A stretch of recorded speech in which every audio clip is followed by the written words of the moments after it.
Spiritual pride. Humility, grace. BD number 3336. November 19, 1944.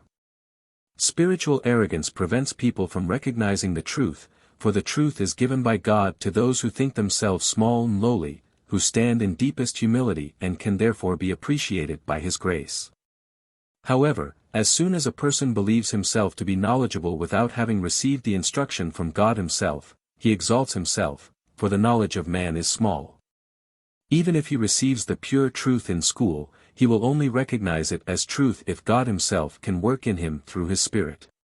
But God's Spirit only works in the humble person who asks for the truth because he feels poor in it.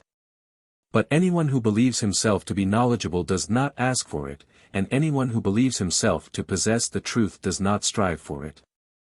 And this spiritual arrogance is a great obstacle for him, for he will not be able to recognize the truth if it is offered to him.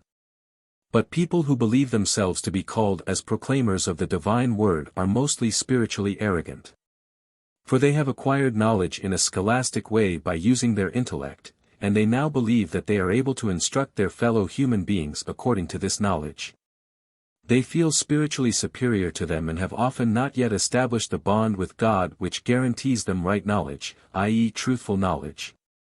Consequently, they are not taught by God and therefore not called by Him to the mission they have set for themselves. But if a true servant of God gets in their way, a person who is taught by God and called by Him to work for Him, then he denies him any authorization, which he, however, claims for himself. He does not want to give away the intellectual wealth he has acquired through study, but this intellectual wealth makes him spiritually arrogant. He himself claims an office which must be offered to him by God if he is to be entitled to administer this office.